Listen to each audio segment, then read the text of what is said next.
Imagina entrar en la Basílica de Letrán, el corazón del poder espiritual en Roma, y ver lo impensable.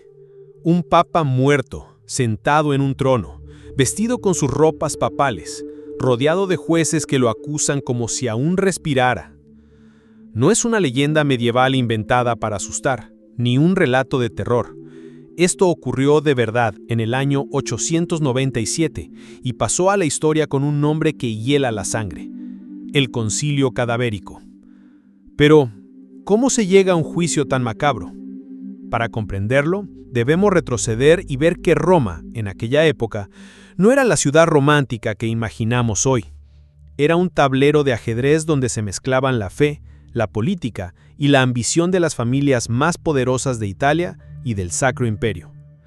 El Papa no era solo un líder religioso, también era un jugador clave en la política europea, y esa mezcla explosiva llevó al extremo de juzgar a un cadáver. El protagonista de esta historia fue el Papa Formoso, que gobernó entre el año 891 y el 896. Formoso había tenido una carrera turbulenta incluso antes de llegar al trono papal. Fue obispo de Porto, una diócesis cercana a Roma, y ya en esos años había generado recelos. Lo acusaban de haber abandonado su sede, algo que estaba prohibido, y de tener demasiadas ambiciones políticas. De hecho, en el 876, un concilio presidido por Juan VIII lo excomulgó, acusándolo de conspiración. Sin embargo, la política medieval era volátil. Años después, esa condena se olvidó y Formoso volvió a ocupar cargos importantes hasta convertirse en papa. Pero su pasado de intrigas nunca dejó de perseguirlo. Durante su pontificado, Formoso se enfrentó a una pregunta clave: ¿quién debía gobernar el Sacro Imperio Romano? Por un lado estaba la poderosa familia de Spoleto, con Lamberto de Spoleto como candidato. Por el otro, Arnulfo de Carintia, de la línea carolingia. Formoso apostó fuerte, coronó a Arnulfo como emperador, dejando de lado a los Spoleto. Fue un movimiento político arriesgado que lo puso en el centro de la tormenta. Para los romanos aliados con Spoleto, esa decisión fue una traición. Y aunque Formoso murió en abril de 896, sus enemigos no estaban dispuestos a dejarlo ir en paz. Apenas unos meses después, con Esteban VI en el trono papal, un hombre vinculado directamente a los Spoleto, comenzó a gestarse una venganza sin precedentes. Esteban VI decidió hacer algo nunca visto: abrir un proceso judicial contra su predecesor, después de muerto. El objetivo no era tanto impartir justicia como enviar un mensaje: cualquiera que desafiara a la familia Spoleto sufriría las consecuencias, incluso más allá de la tumba. El cadáver de Formoso fue exhumado de su tumba en San Pedro. Para entonces llevaba casi un año enterrado, así que su cuerpo estaba rígido, ennegrecido y en avanzado estado de descomposición. Aún así, lo vistieron con las ropas papales, la tiara, el palio, el báculo. Lo colocaron en la silla papal dentro de la Basílica de Letrán. Frente a él, un tribunal de obispos y cardenales. El escenario estaba listo para uno de los espectáculos más grotescos de la historia. Como el muerto no podía hablar, se le asignó un diácono para que actuara como abogado del cadáver. Su tarea era responder en nombre del difunto, aunque las preguntas fueran acusaciones imposibles de defender. La escena debió de ser espeluznante: un cuerpo rígido sostenido con cuerdas para que no cayera, mientras un hombre hablaba en su nombre. Los cargos eran múltiples. Lo acusaban de haber aceptado el papado de manera ilegal, de haber abandonado su sede como obispo de Porto y de haber favorecido a los enemigos de Roma. Eran acusaciones políticas disfrazadas de delitos religiosos. El Papa Esteban, convertido en fiscal y juez, gritaba con rabia, señalaba al cadáver y lo humillaba delante de todos. Imagina los susurros de los asistentes, el silencio pesado interrumpido por la voz del Papa y las respuestas del diácono.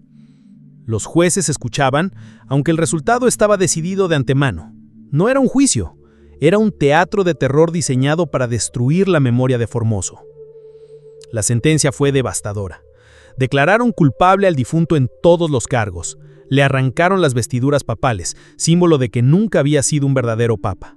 Le cortaron los 3 dedos de la mano derecha, los que se usaban para dar la bendición, como si así pudieran invalidar todos los sacramentos que había realizado: ordenaciones de obispos, misas, bendiciones.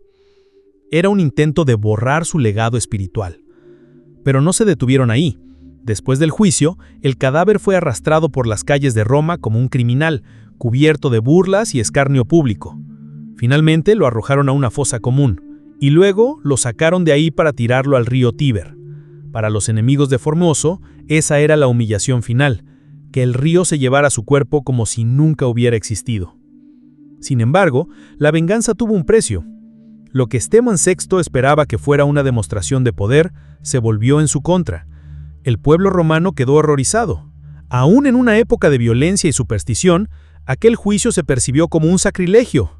Castigar a un muerto era visto como una profanación contra la iglesia misma. La indignación creció. Apenas unos meses después, el pueblo de Roma se levantó contra Esteban VI.